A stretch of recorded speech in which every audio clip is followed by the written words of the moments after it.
Welcome to Movie Men with Greg and Mr. B. I'm your host, Greg. Sitting across from me is... Mr. B.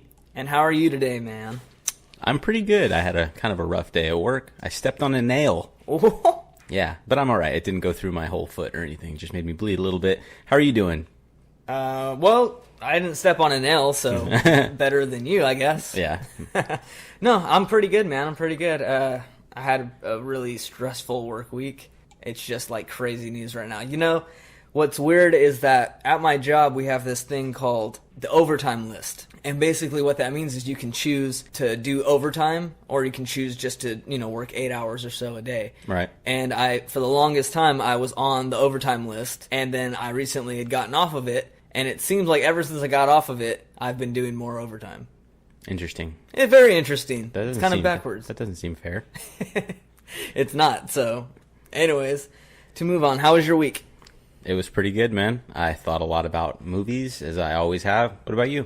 It was good. It was nice to catch up on the Child's Play movies. Yes, Chucky. Let's do this. So we have a special treat for everybody. I know last week we said that we were going to do Child's Play 1, which we still are, but we're also going to do Child's Play 2. And also, we're going to talk a little bit about Child's Play 3. Not much, but more the first two. Yeah. But that's a surprise for everybody, so happy Halloween. So, let's get into this, shall we? Oh, yes. Okay, so first we're going to start with talking about Child's Play number 1.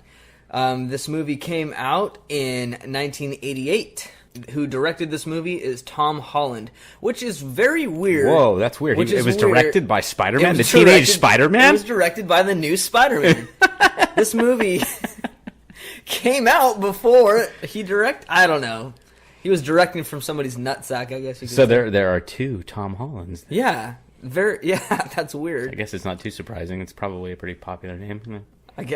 Well, now I know two of them. So, Tom Holland was the director. A few movies that he also did that were popular was 1985's Fright Night, the vampire movie. Oh, I love that film. It's a good one. So good.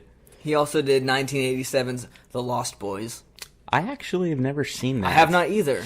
Oh my god, people are freaking out right now. That's like a cult classic. People love that movie. Wait, you've never seen The Lost Boys? Yeah, no, exactly. People are like, wow, these two movie buffs have never seen The Lost Boys. And I believe that has Kiefer Sutherland in it. Yeah. He's excellent. Yeah. And another movie he did was 1996's Thinner, Stephen King's book. Oh, that movie was trippy. I remember that movie. Yeah. I love this part in Family Guy, this flashback scene or whatever in Family Guy this one time that goes on where it goes blah, blah, blah, blah, blah, blah, or something, right? Like Peter's saying some gag. Right. And then it shows a thing about Britney Spears is standing there in front of a gypsy, and she puts her hands out and goes, thicker.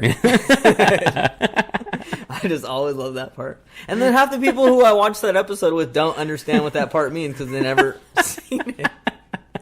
Dude, freaking Seth MacFarlane has made fun of Britney Spears so hard in so many episodes. I know. All right, let's get to the scary movie now. Sorry. All right, so Tom Holland, he directed this movie. It stars... Well, you know what? Before I say this, I have a trivia question for you, Mr. B. Shoot. Okay, in Child's Play number 1, I would say some of the main characters are Karen Barkley, which is Andy's mom. Right. Andy Barkley, which is the little kid. You've got Mike Norris, who is the cop. And you also have Brad Dourif, who is Chucky. Charles Lee Ray, whoever you want to address him by. Charles Lee Ray. What's your question? My question is, what's your favorite scary movie? No, just kidding. Okay, my question for you... I'll get to that later. ...is who would you consider is the actual star of this movie? Huh. Because they all get about equal screen time. Yeah? Well, you're definitely... I know that you're more familiar with Child's Play 1, so you're going to be covering it more. So you would definitely know that. That's why I got the answer. That's a very good question. I would have to say Andy Barkley. Yeah. Why? Oh, because I have the answer. I just want to know what your opinion was. What is the answer? Well, also, I'm wondering, who do you think is the co-star? The mother. Okay, so now let me tell you. Do I have it backwards? You have it way off. But so did I, see, because I thought of this question before I rewatched the movie. because I was saying to myself, well, who would be the star of this movie? Because I remember them all getting about equal screen time. And so when I was watching it, it says in the opening credits, starring, blah, blah, blah, co-starring, blah, blah, blah. And I definitely wrote a note of that because I wanted to ask you that question. Ah, The movie considers the star of Child's Play Karen Barkley. interesting. That's very interesting. She's the star of the movie. Wow, they changed that. It puts the movie into a different perspective when you know that the movie is based around the mom as the star. And that's the first one. So that was she was supposed to be the original main character of Child's Play? Yeah. That's nuts. And the co-star is Brad Dourif. Really? Chucky. Huh. Andy, yeah. You would think like maybe Andy is the star because he's like the boy. Yeah, well, Andy's definitely the star in number 2. But Yeah, definitely. Okay, so I just thought that was interesting. And I wanted to know. Dude, that is very interesting. I'm sure that our listeners are going to be quite interested to hear that as well. Scratching the noggins they might be. All right, so I want to kind of get into the summary of this movie. This movie opens up with the scene where Charles Lee Ray is running from Mike. Mike is the cop. Oh, yes. I don't really think it explains why they're running from each other or why, Chucky is running from him, but that's how the movie opens up, and they're shooting gunshots back and forth at each other, and Charles Lee Ray ends up taking a bullet. I know that you've seen this movie more recently than myself. Is it raining during the scene? I don't believe so. Okay. I was just picturing it in my head, and it was raining, so I guess I must have it off. I think I know why. Why? I'll get to that in 1 second. All right. All right. So it opens up with Chucky running from the cop. As they're having a shootout, the cop ends up shooting Chucky or Charles Lee Ray in the torso or like the chest area, and he starts bleeding out. And he knows he's going to die. And so to get away from the cop, he runs into this toy store, right? And it's just filled with these good guy dolls. Oh yeah. It's all these Chuckies, right? And Charles Lee Ray is like, I'm dying, I'm gonna die. But he knows voodoo and all that stuff, and so what he does is he ends up like passing out kind of from blood loss, and he knocks over a Chucky doll, and he kind of sees the Chucky doll and realizes, I can transfer my soul into this Chucky doll. Because he was looking for something to transfer his soul into. I'm so desperate, I'm gonna transfer my soul into this toy. I mean, this'll work out. Yeah, I don't know what the plan was, but that was what's going on. So he does the famous chant, which let's try and repeat it at the same time together. Okay. 1, 2, 3, go. Ade Dewey Dembala, give me the power I beg of you. Something, Equusian and a Quasimort or some shit. I don't remember that. I don't remember. That's all I remember. But I know that he says something. He says Quasimort at one point during it. and as he's chanting this Dambala stuff, there's these big gray clouds. Wait, I have to stop you. I really wonder how that became about. You know what I mean? Like, who wrote that? Like, does it really mean something else? Like, is it some language? Are we just stupid? It could be. Or is it just gibberish that the writer was just like, I'm just going to create some gibberish chant that he's going to do, and that's what he came up with. Ade Dewey Dembala. I mean, it sounded pretty... It is pretty, intense. It's an intense chant. Yeah. Chant. I like it. All right, sorry. Anyway, it's fine. But anyways, so as he's doing his chant, he has his hand on this doll's face, and as he's doing the chant, these big gray storm clouds come over the building, and all of a sudden these lightning bolts start going, and Mike the cop finally goes in there and finds Charles Lee Ray, but it's too late. The chant worked. His soul had gotten transferred into Chucky. Okay, so that's how the movie starts. Right. And then to carry on a little bit, it happens to be our not main character, Andy. It happens to be his 6th birthday. Ah, yes. And so what happens is his mom, Karen, she gets him a toy or something. It's something that Andy doesn't want, and he's like, man, I wanted a Chucky doll, right? Or a good guy's doll. Right. And so the mom is just like sad because, she kind of let her kid down or whatever, and she has to go to work. And what she does is she hears from one of her friends like, hey, you want one of those good guy dolls, right?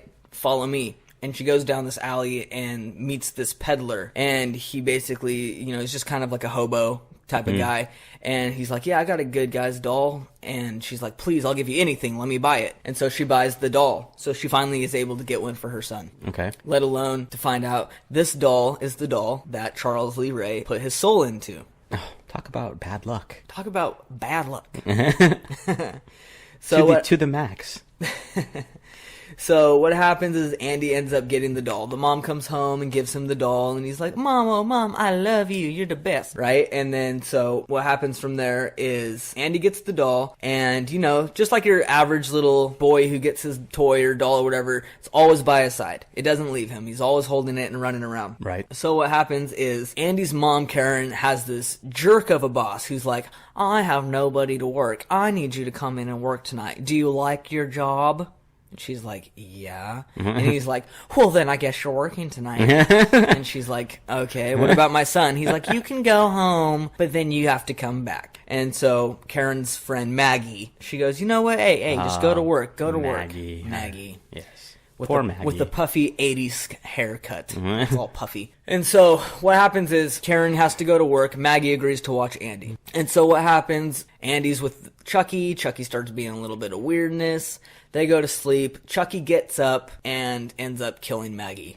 Yeah. Hits her with the hammer, and she backs up and she falls out of like a 9-story building, and just a huge fall, and dies hitting the ground. And ends up being Charles Lee Ray's official first kill as the Chucky doll. Yes, sir. That is the first kill, is that right? That's the first kill that I can recall. Yeah. Yeah. And so with that happening, that leads us to where we get introduced to the cop, Mike. But once again, Mike is played by Chris Sarandon. Never heard of him. Sorry, Chris, if you're I'm just listening. assuming somehow he's related to Susan Sarandon. Yeah. But maybe not. Who knows? It's because the only time you've ever heard the last name Sarandon was with those two people.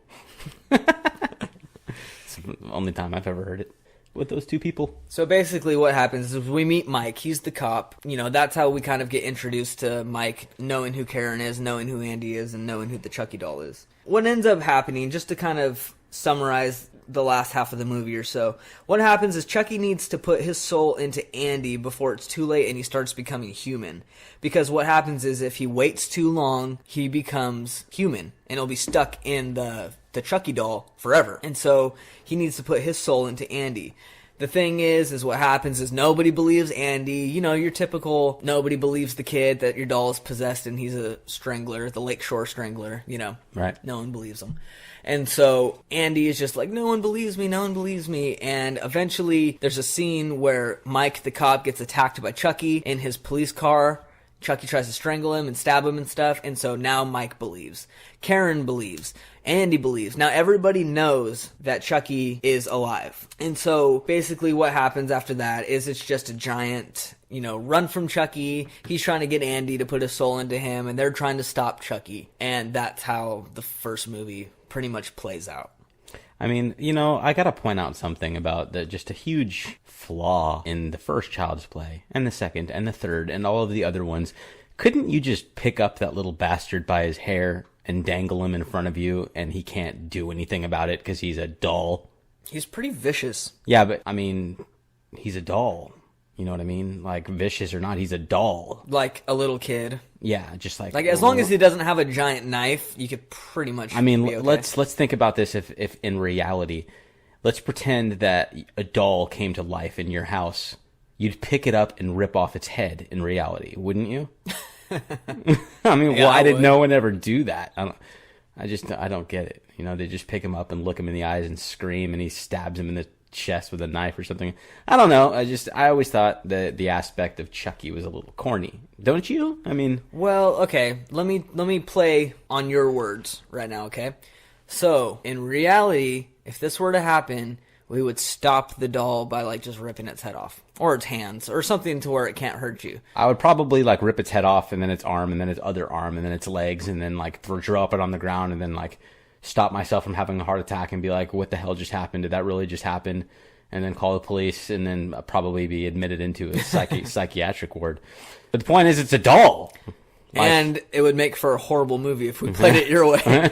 That's They'd be true. like, I got this doll. And he'd be like, oh, they do. And you'd be like, what? This doll is talking. Hurry up. Rip its clothes off. I mean, not its clothes. Rip its arms off. Rip its clothes off. Rip its clothes off. Does it have a wiener? Is it real? Man, that reminds me of the sequel, Bride of Chucky. But let's continue. Remember the scene? Do you remember the scene where he actually like has sex with the other doll? Yeah. In the movie? Yeah. It's like the most ridiculous thing ever. Yeah, that's when it started going downhill a little bit. Speaking of sequels and all that stuff, I'd say let's start getting into Child's Play 2. Yes, I remember that one much, much better. And I've seen it much more recently, and that one I thought was just far superior. I think it was. I really do. So Child's Play 2, that one came out 2 years later in 1990. What's interesting is the guy who directed this movie, his name is John Lafia. I hope I pronounced that right. John Lafia. He actually was one of the writers of Child's Play 1. Interesting. Yeah, and then so for the second one, he is the director. I wonder if he was just like, I did not like how Tom Holland did this, and this was my work, and I'm going to do it justice, and I'm going to do it right. Because he did do it way better. It was better. Yeah. Yeah. In every single way. Definitely. John Lafia, he has also directed a few known movies. One's called Man's Best Friend, and that came out in 1993. Is that about a dog? Like a killer dog? I'm going to assume it has something to do with a dog. Yeah. And he also directed a movie called 10.5. I'm assuming that's just a massive earthquake movie, and that came out in 2004. Never heard of it. I'd never heard of it either, but, maybe there's some people who really like John Lafia's work and didn't know about that, and now they want to look it up. Who knows? I might look it up. All right, so you've already said this from the trivia question I had earlier, but you said, I'm assuming Andy Barclay is the star of the second movie, right? Yes. And you're right, he is. And that Andy Barclay is played by Alex Vincent, by the way. Alex Vincent. There's also 3 other main characters of this movie. We have Jenny Agutter, I want to say, or Agutter. She plays Joanne Simpson. We also have Garrett Graham. He plays Phil Simpson. And we have Christine Elise. She plays Kyle, who's a foster kid. I remember that character. Yeah, she's pretty cool. Basically, how this movie opens up is they take the Chucky doll, and it had gotten damaged and stuff from the first movie, so they are... In the fireplace. Yeah. So they're like remaking it, and it shows all the steps, and I remember loving that scene. I love that scene, too. When it shows him being remade and shit. Yeah. It's very, very interesting. Yeah. It's very creative. God. Whoever thought of that deserves props. John Lafia. Was it John Lafia? He's the director. Did he write the second movie too? I don't know if he wrote that part, but he directed it. So he must, with the same shots, he was the one who got the shots. You know what I mean? He's the one who got the close-ups of the face, getting the spray paint. He got, Are you listeners, are you remembering the scene that we're talking about at the very beginning of the movie? It's showing all the credits, and it's showing the charred Chucky doll from the first movie. And they God, I can't remember the steps. There's so they scrape off all the burn off of him, and they put in new hair follicles and redo his face, and they spray paint freckles onto his face and stuff like that, don't they? They restore him back to... Yeah, and that's just a really awesome scene. It's very awesome. Yeah. So the movie starts out with, like you said, Chucky getting restored back from what happens in the first movie, which I will get into the ending of the first movie later on. So if you're a little confused right now, I will clear it up later. So what happens is Andy has to go live with foster parents in this movie. And the reason why he has to go live with foster parents in this movie is because his mom is under psychiatric investigation right now. And the reason she's under that is, you can assume, is because she's saying a doll is possessed by a killer who's dead. Yeah, and in reality, nobody would believe her, and that's exactly what would happen. Exactly. And so she's under psychiatric investigation because the police denied everything. The police knew about the Chucky thing because there was 2 cops total in the first movie that found out about Chucky. But they denied everything. And so that's why everybody thinks Andy's mom is crazy. So Andy has to go live with foster parents until the mom gets out. When he gets to the house, he meets the other foster child. She's an older teenage girl. I'm going to assume she's at least 17, maybe 18, because she makes a comment in the movie that she has to go to work and save up because she's going to be on her own next year. So I'm assuming she's... Oh, that's right. She's probably almost going to be 18. But she's also smoking cigarettes, so... Yeah. I'm not sure how old she is, and they don't clarify that. I remember correctly, doesn't Andy just, snatch one of her cigarettes? Or, her cigarette she's smoking, and she kind of lets him? Yeah, but I mean, I know what you're talking about, but what happens with exactly that? is Andy and Kyle are downstairs doing laundry, and she's smoking a cigarette, and she goes, "Here, hold this for a second." And so she gives it to him, and he takes it. He's an idiot, and he takes it. And he just inhales it, and he's like, and she's like, "What are you doing?" And he's like, "Well, I want to do it." Like, doesn't she say, "Are you crazy?" She goes, "Are you crazy? It's bad for you." And he's like, "Well, why do you do it?" And she's like, "Grown-ups are allowed to do stuff that's bad for them." I'm like, dude, you're 17. So anyways, so what happens is... No offense to any 17-year-old listeners, but you're not a grown-up. Don't be offended. Do you know you can't even buy cigarettes now until you're 21? I like that. In the state of California? I really like that. I think that's a cool line. Yeah. Yeah. When I turned 18, no joke, on my 18th birthday, I tried to buy cigarettes. Very stupid. So you gain a little bit of maturity when you turn 21, so that's very good. Anyway... Anyways, so what happens is Andy has to go to this foster house. That's where he meets his foster parents, and they are Phil and Joanne Simpson. They're foster parents, and they're fostering Kyle. So now they're like a big, happy foster family. So what happens is Chucky needs to still put his soul back into Andy. And so what he does is he tries to locate where Andy lives, very easily, successfully finds out where Andy is living. And so he runs his little toy feet all the way to where Andy is, and he sneaks into the house. He finds a good guy's play doll named Tommy.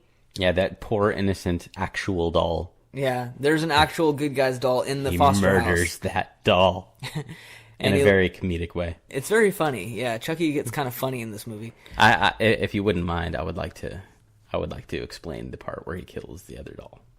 Sure. He in the middle of the night, if I'm not mistaken, he takes the other very innocent doll, Tommy, out into the front yard where the swing is, if I'm not mistaken, with a shovel, and starts digging. And he throws the doll into the hole and then starts covering it with dirt. And then what makes it funny is just that he thinks it's funny, and he's just happy with what he's doing.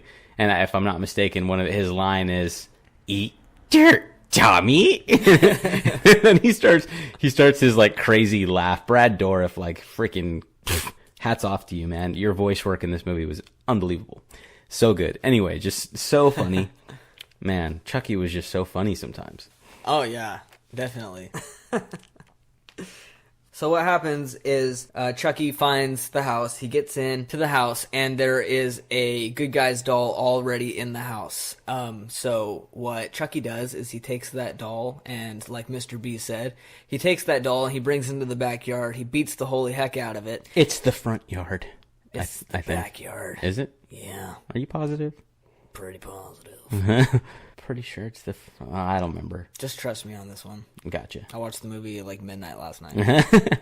So they're in the backyard, and our Chucky's in the backyard, and that's where he buries the doll. It's underneath the swing set. The next scene is Kyle and Andy are outside playing in the backyard, and Kyle is swinging on the swing set and kind of dragging her feet along the dirt. And right. Oh, I remember that. And all of a sudden, like, you can kind of see the Tommy doll underneath the dirt. And Chucky kind of looks over, and he's like, "Ah, crap," you know? Like, he doesn't say anything, but he looks over, and he's like, "Oh, no," like, they're about to see it, but they don't see it. Well, maybe he shouldn't have been such an idiot and buried him right underneath the swing set where people drag their feet and could very easily kick up the dirt and uncover the doll. Yeah, but it was nighttime, you know? And a pretty good touch for a movie, I guess. Okay, so later that night, what happens is Andy goes to sleep, as all kids do, only to be waken up by his hands and his ankles tied to the posts of the bed with a sock in his mouth. I remember this. With Chucky sitting on top of his belly, looking down at him, going, "Hello, Andy." Yeah, if that happened to me, I would shit. You wouldn't be able to do anything because you're tied up with a sock in your mouth. I would be able to shit. He's like, "Never mind. I don't want to go into a poop-smelling body." Anyways, so Chucky's on top of him looking down, saying, "Hi, Andy, miss me?" and stuff. So Andy wakes up to Chucky sitting on top of his belly, looking down at him, saying, "Miss me? Hi, Andy, did you miss me?" You know, and he's like, "I have to put my soul into you," basically. And so, you know, he tries to put his soul into Andy, and somehow, every single time he tries to put his soul into Andy, it gets interrupted by something. So Andy, we're gonna play hide the soul. You're doing pretty good at that voice. Was that not bad? That was pretty good. I like that. Anyways, to kind of wrap up number 2, basically Chucky needs to put his soul back into Andy, and it's kind of the same thing that happens in the first movie. People don't believe that Chucky's real. It takes some murders to happen before people start to understand that he's real and stuff, and then it becomes a chasing movie where Chucky needs to hunt Andy down, and then finally he reaches Andy, but then you have the older foster sister, I guess you can say, and she tries to prevent that from happening, and eventually they go into this big toy store warehouse, kind of how the first movie opens, kind of how the second movie ends. They end up in that's right. It's interesting, huh? Yeah.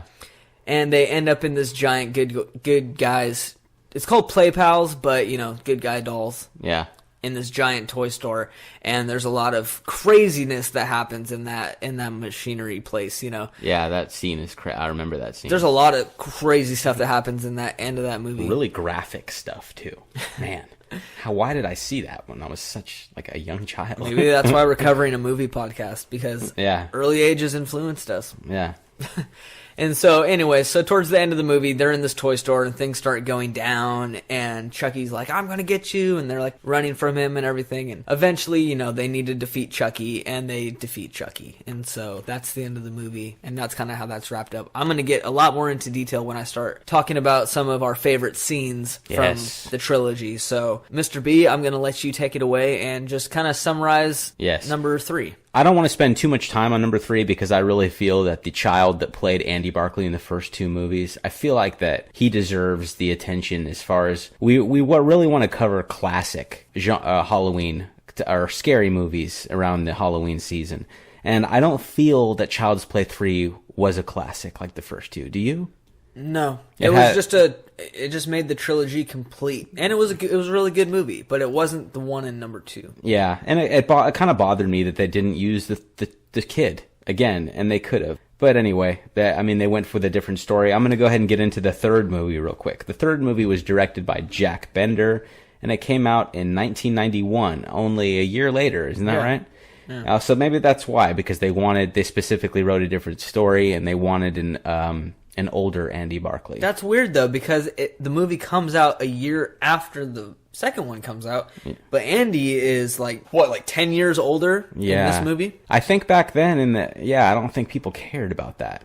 Yeah, people are way more... nowadays, they put way more effort into a thought like that, you know what I mean? And they wouldn't just do that, and that would be kind of weird. But yeah, I guess, but we were also kids, and we didn't think about that stuff. So maybe our parents watched it, and we're like, what the hell? Maybe. You know what I mean? Yeah, maybe.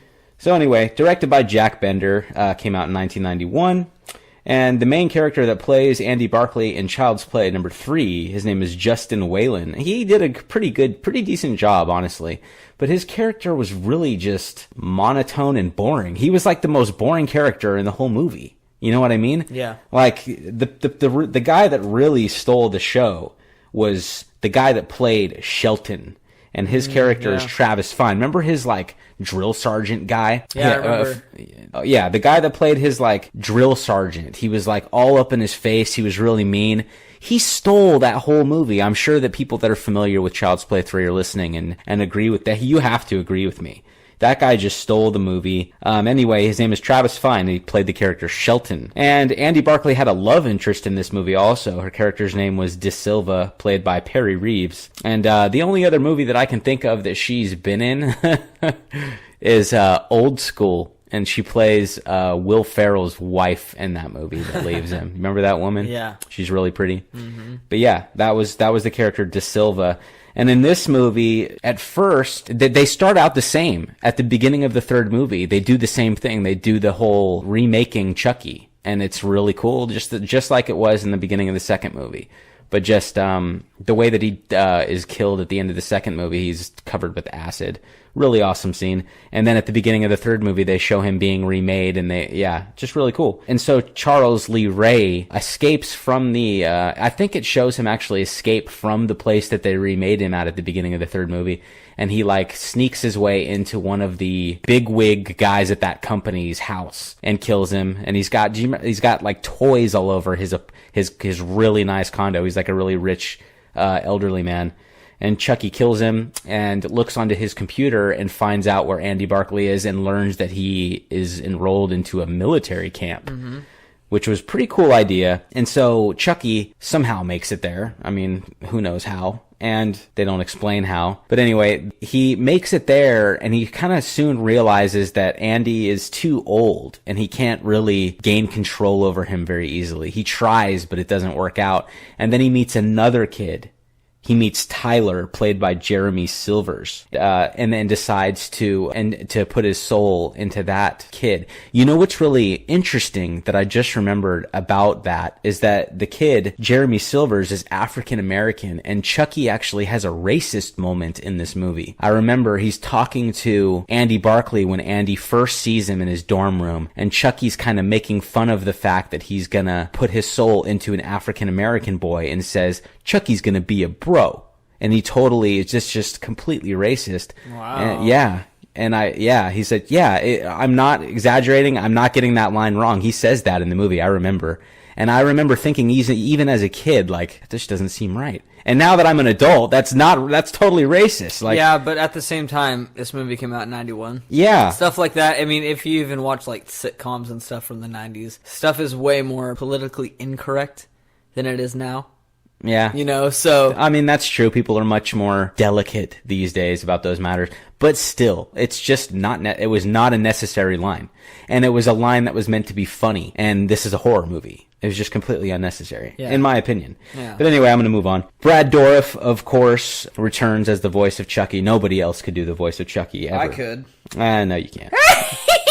he never laughs like that. Yes, he does. Like that? No, he doesn't. Well, I mean, I have a higher pitched voice, but not too far away. Yeah, so the characters that I already named, Andy Barclay, and then the chick that plays his love interest, De Silva, and then the guy that steals the show, Shelton. And then also, there's another guy in the movie named Whitehurst, and he's played by Dean Jacobson. He plays Andy Barclay's friend in the military camp. But this whole movie is just so different than the other two. And the ending is pretty good, though. The way that Chucky dies is pretty epic, in my opinion. More epic than the other two movies. But at the same time, it doesn't feel like a classic nostalgic Child's Play like the first two do for some reason to me. I don't know why. Because it was just too different, perhaps. It was different. Yeah. But anyway, I think let's move on. Let's move on to our favorite scenes in the entire trilogy. What do you say? Yeah, this will kind of replace the top 5 just for this week. This will be more of just all these different scenes that we liked. Yeah? Sure. Sounds good. Sounds good. I think we can both agree that one scene that we absolutely love takes place in the second movie. And it is, as we kind of covered it, so let's not get too much into it, but we kind of covered the opening of number 2, where the Chucky doll is getting restored. Yes. The reason why the Chucky doll is getting restored is because at the ending, spoiler alert, because at the ending of number 1, they light the Chucky doll on fire to try and kill it, and they end up shooting it in the head. Right. They blow its arms and the legs off. They destroy this Chucky doll, and he is mangled and destroyed. And the toy company ends up getting a hold of that possessed Chucky doll from the police station, and they restore it. And just the way they show it on the film, it's just so interesting. Yeah, like you were saying, that they spray paint on. Yep. You know, they put this little mask over the doll face and they spray paint on his freckles. Yeah, it's just they chip really off the burned, rubber skin. They Yes. literally just remake the whole doll, and they show you step by step how they do it. And they have this like cool music in the background going. While yeah, and they they show like a Willy Wonka in the chocolate factory kind of scene where it's like it shows like his blood like mixing in with the new plastic that they're gonna put on his body. Or is that the beginning of the third movie? I can't remember. But I know that the beginning of the third movie does the same thing. They do the remodel of the... Well, that's kind of unoriginal. They also do that... It's still just as entertaining. They kind of do that in the one where it introduces his future wife, Tiffany. They do? Yeah, but not so much in the same way, but it shows her putting together the doll. Because at the end of the third movie, he gets all chopped up. That's right, yes. And so she, gets the doll, and this is before Tiffany or whatever becomes the doll, and she's still the woman, and she sews the Chucky back together. That's how, you get the infamous sewn-up looking Chucky doll. Right. So they kind of, in a way, they continue that through every single movie, which is a little unoriginal, but it's kind of interesting because it's so cool looking. Yes. Especially when you kind of think in the movie before, like, well, how would they put this back together? He's mangled down, but... they figure out a way to do it. Yes. I also want to mention, this is in the first movie. There is this scene where Andy has to go to like this mental doctor because, you know, nobody believes that there's a doll that's going to kill him and put a soul into him like he's trying to convince. So he has to go stay with his doctor at this facility. While Andy is in his room, he notices that Chucky found him, and Chucky is like running up the stairs, and Andy can see it through the window, like, he's going to come and get me, he's going to come and get me. And so Andy like pulls up this chair next to this door and stands up, and he's like yelling out of the door like, Chucky's coming, Chucky's coming. And the doctor comes and he's like, Andy, what are you talking about? What are you doing? And he's like, Chucky's coming and he's going to kill me. Chucky's coming and he's going to kill me. And they're like, Andy, you need to relax and stuff like that and stop with this. Yeah. And the doctor kind of just walks away. And throughout this entire first Child's Play, this kid's acting is crap, man. Really? Yeah, he does that classic, like, before kids learn how to act, you know, talking where it's like, what do you want to do today, Andy? I don't know. What do you want to do? Yeah, it's just, you know, really, and it's really just scripted. really stupid. Like, Yeah. I love you, mommy. And it's like, no kid talks like that. You know, Yeah. I have a son, and my son is 1.5, and he doesn't speak words yet, but he's running around going, da da da da da da da da da. You know, like, Yeah. yeah. I totally agree. I remember that, actually. Yeah. So his acting, it's better in the second movie, isn't it? It's definitely, well, he's also like 2 years older. Right. And if he's the same age as he is in the first movie in real life, then he's 6 in the first movie. And then in the next movie, he's 8. So he's got like, from 6 to 8 is a lot of development. Yeah. You know, and I bet you anything that people told him that you need to step up your acting. If you're going to be the star of this sequel, yeah, you need to step it up, because in the first movie, yeah, exactly what you said. But the reason why we're talking about this is because after the doctor walks away and is like, you know, shut up, kid, like, you're being stupid, and like walks away, there's this scene that always like touches me, and I like really just like, I feel for this kid because he's yelling out the window, Chucky's gonna get me and he's gonna kill me, Chucky's coming and he's gonna kill me. And when the doctor leaves, Andy kind of just looks so defeated and turns around and starts like sloping down into his chair and starts crying, and he goes, he's going to kill me, you know. And he's like crying, and it's really good acting. Yeah? Really good. It's the best acting of like those 2 movies put together. And it's just so believable because you're like, this kid looks so terrified, and he's crying because he just knows he's going to get killed. Dang, I don't remember that scene. It's good. Okay, let me share one of my favorite scenes. Absolutely, man. I would like to share probably my favorite scene in the entire trilogy. And that is What movie? the second movie, of course. Okay. At the end, when they're in when they're in the factory, there's like, it's a chase scene mixed with like an obstacle course of some kind of sort. Yeah. You know what I mean? Yeah, They're absolutely. like climbing through the machinery, like going through those rollers and stuff. And it's just, you never know when Chucky's going to pop out. And another scene that's connected to this that I just loved, and it was just so gruesome. It was just so gruesome and good when I was a kid, still is when Chucky gets his hand ripped off. I forget how, I'll be honest. I can forget tell you. How does he get it ripped off? Because you were about to say it. So what happens is Andy and the girl Kyle, they are running up the rollers. Like you said, it's like an obstacle course. And they're climbing up rollers. I don't know how they did it, but they're climbing up rollers. And Chucky is following behind them with a knife. That's right. And he's like, ah! And he's like And climbing he's like up. right behind Andy. Yeah, and he almost has Andy. And they climb up to the top, and Kyle and Andy get to the top before Chucky does. And as Chucky's hand goes up to reach to the top, they drop this like metal gate down on his hand, and it kind of pins him in. That's right. Oh man. And they it's all run coming away, back. and Chucky is like, ah, you know, like, I'm trying to pull my hand out, and he ends up just pulling so hard he rips his hand off, and his wrist, it's just squirting out blood from his wrist, and he's like, oh my gosh. And once again, don't you think Brad Dourif deserves extreme props for this voice acting? Yeah. All of his screaming, his noise effects of Chucky. Yeah. This is just a guy speaking into a microphone like we are right now. And he nails all of these graphic sounds and stuff. I just really think that Brad Dourif deserves props for all of his voice acting in all of these movies, but especially this second movie.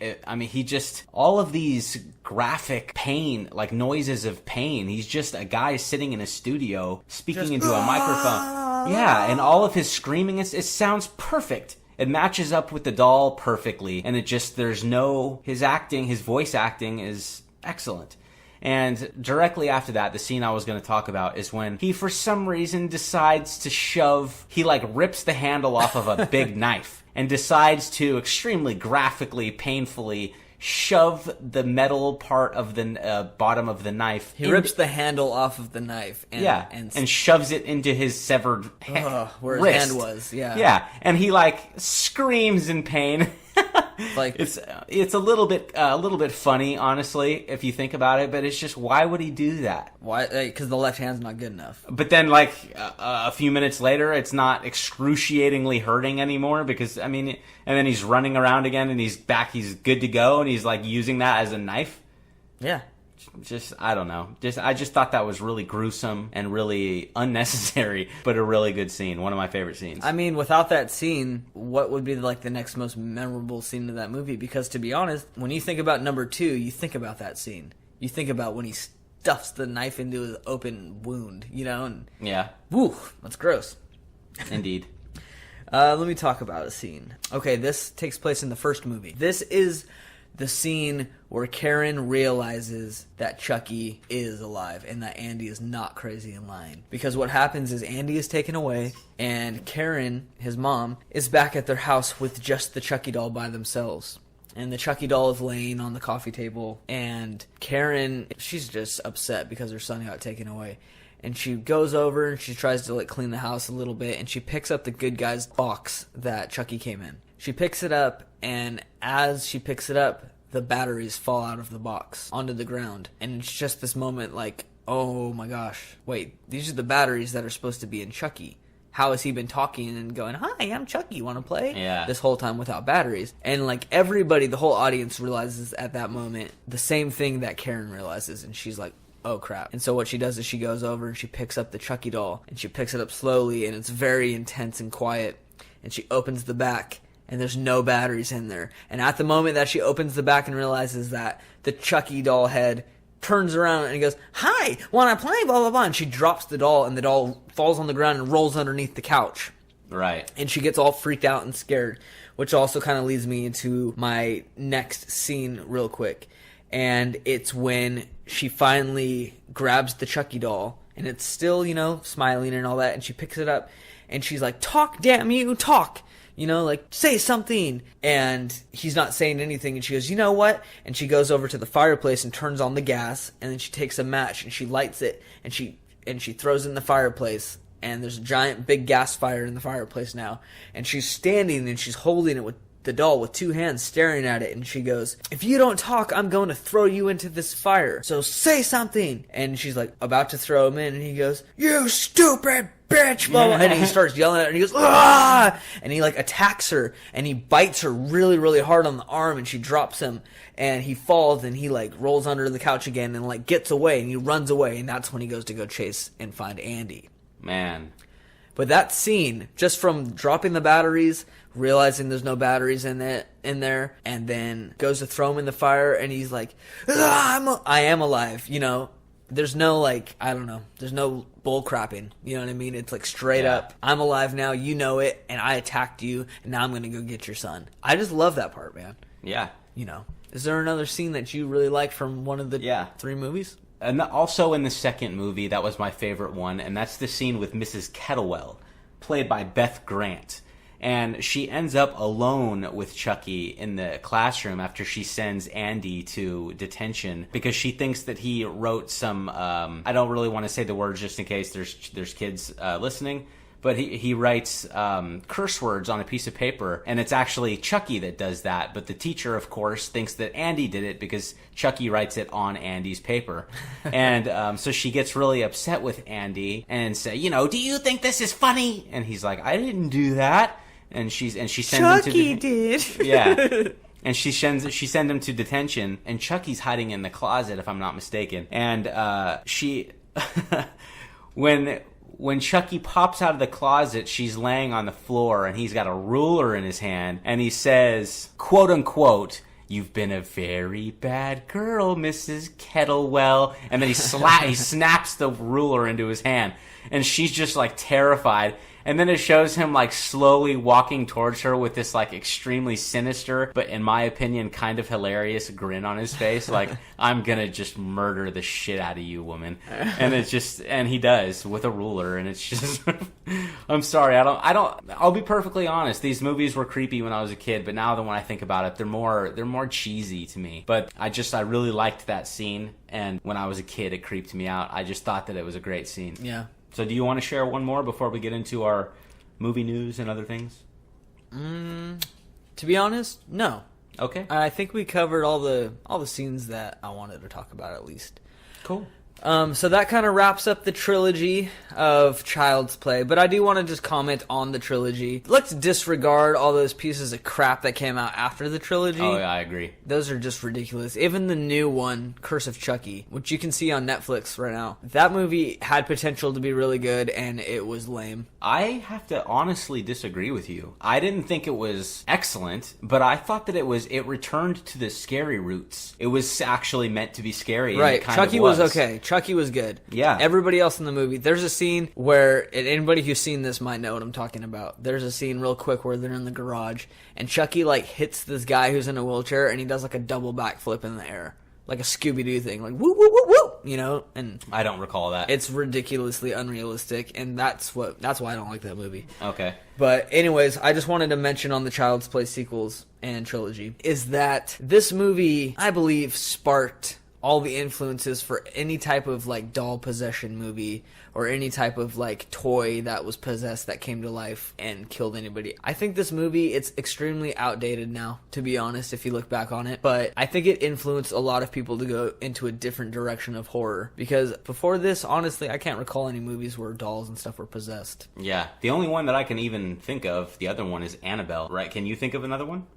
I mean, I can think of stupid ones that Right. made no money, like... Okay. But, well, yeah. I actually, real quick, since you just brought up Curse of Chucky, there's something that I know about that movie that I'm sure some of the listeners know also. I'm not sure if you do, but there's something really cool. There's one really cool aspect to that movie. There's like an alternate ending to that movie. I don't know if it's an alternate... It's not an alternate ending, I'm sorry. Oh, yes. Yeah. With Alex Vincent. Who played Andy in the original two movies. He returns at the end of this movie as an adult man. He looks completely different, and it's the same actor, Alex Vincent. And what I really love about this, spoiler alert, if you haven't seen this movie and you want to see this ending, it's not what you expect is going to happen. Chucky is trying to track him down once again, and he does, and he sends himself in a package to Andy's residence. And you think that Andy is just gonna, leave the package on the counter or whatever, and Chucky sticks a knife out of it or whatever it is and starts cutting the package open because he wants to kill Andy. And as soon as he pops out of the package, once again, spoiler alert, Andy's standing right there with a shotgun to his face. Do you remember that? Yep. Oh, yeah. And he says, what does he say? I think, if I'm not mistaken, I could be wrong, but I think he says, "Play with this." And Chucky goes, "Oh shit." And he just blasts Chucky, and then that's the end. I just love that. Like, after all these years, Andy's not stupid. Like, he knows Chucky's stupid tricks, and he's just prepared.